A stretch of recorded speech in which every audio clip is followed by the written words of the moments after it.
What? And I cannot stress this enough. The fuck did I just find? Now I know what you're thinking. Is it some rare, valuable, collectible, or game from a garage sale or a flea market? No, it's nothing that extravagant, but it's definitely something worth looking into. I'm Tim from Bowser Got Beef, and this is...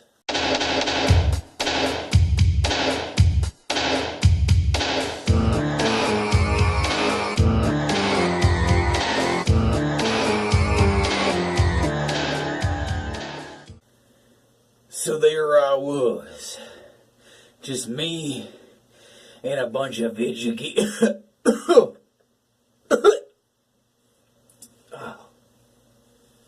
One second, sorry.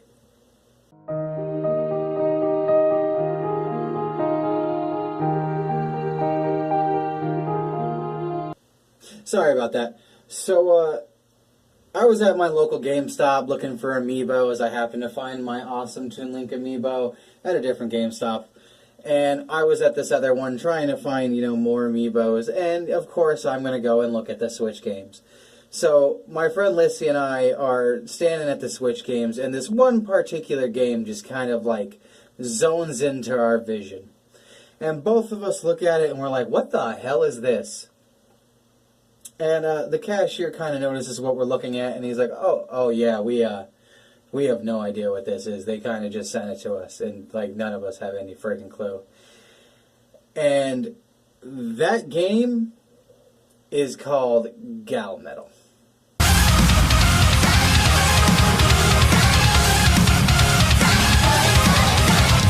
No, not Baby Metal. Gal Metal. And I know what you're thinking. What the fuck is Gal Metal? Well, I'm gonna tell you. Gal Metal is an action-packed rhythm game done in a unique manga anime type style, and basically what you do is use the power of metal to defeat aliens that are trying to take over the world. You play as two characters, one simply known as the protagonist and another one called Rinko Hoshina. And basically what happens is the aliens abduct you and force you to kind of combine bodies. The boy inhabits the girl's body, and the girl is the leader of a metal club in an all-girls school, who is basically the leader of an all-metal band. And you play as her, who is the drummer of the band.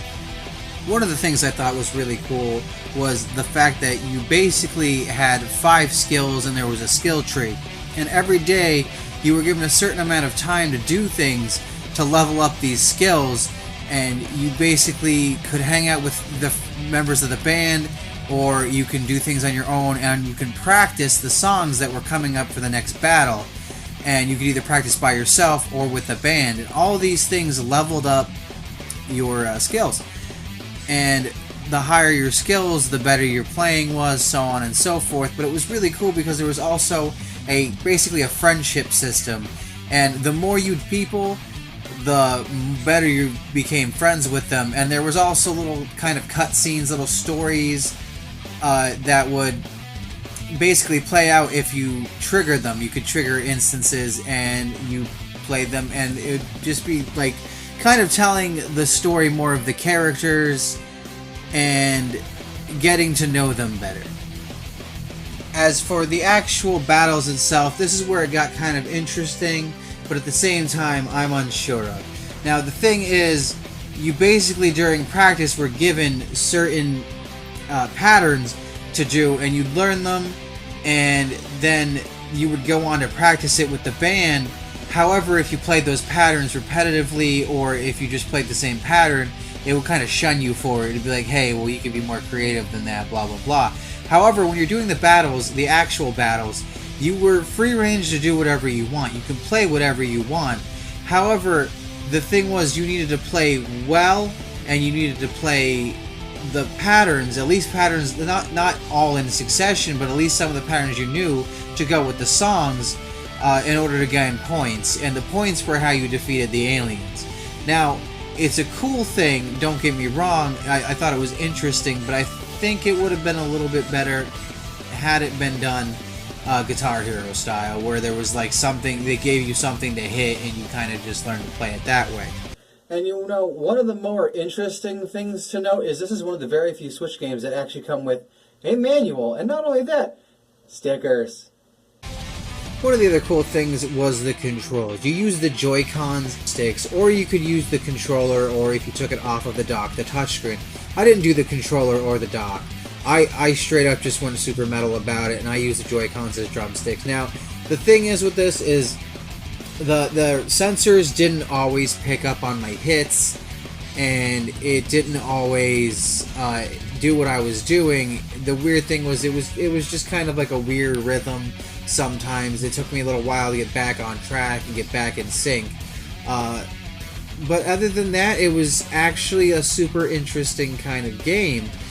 I thought it was really cool. I'm going to be honest with you, I spent a lot of time just doing blast beats and going crazy and just trying to play the most metal drums I thought I could play. All in all, it was a pretty cool game with an interesting story. It looked great. All the graphic-wise, it looked fantastic. It was cel-shaded, which I love, and it was crisp and clear. It was fantastic. And on top of that, the game, like, it was short, don't get me wrong. I think I beat it in maybe 4 hours, but, like, it was still a fun 4 hours. One of my absolutely favorite things about the game is the soundtrack. The songs were so cool and really friggin' metal and so much fun to play. Now, to give it the basic rundown, for the most part, Gal Metal was a really cool game. It was short, albeit really cool. I really enjoyed the anime story, and I'm going to be extremely honest with you. If they actually turned the story for this, if they turned this game into an actual anime, I would watch it every day.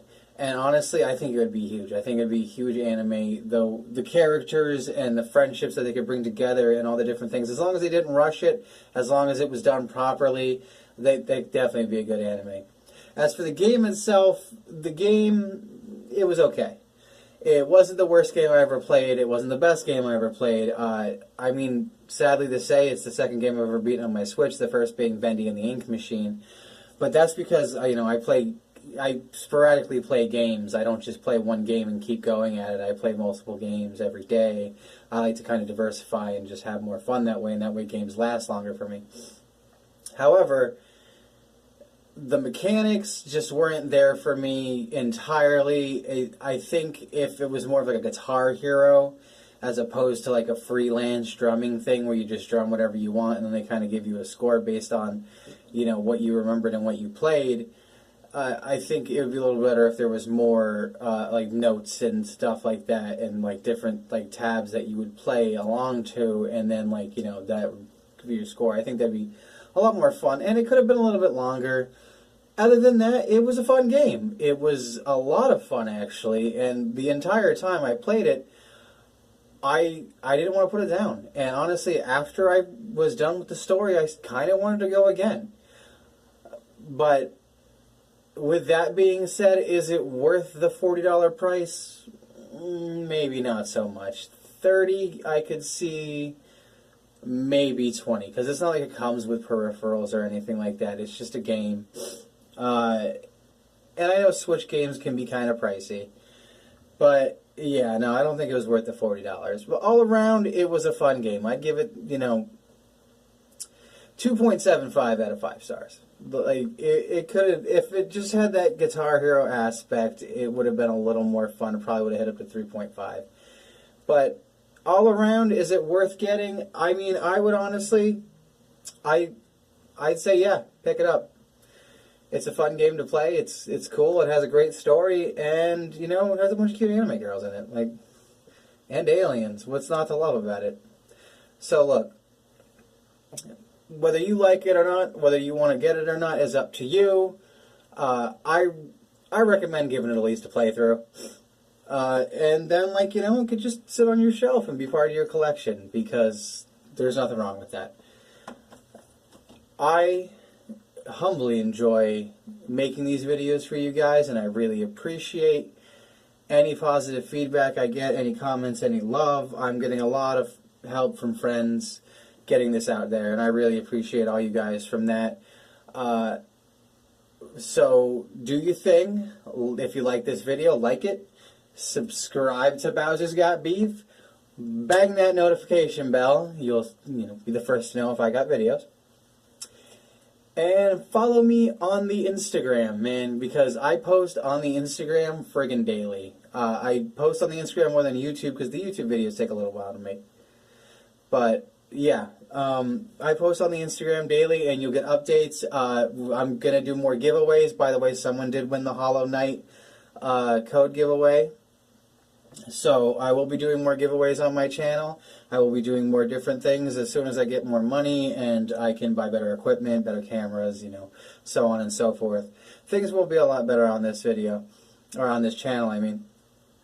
So thank you again, everybody, for your love and support. I was Tim from Browser Got Beef. Have a fantastic day.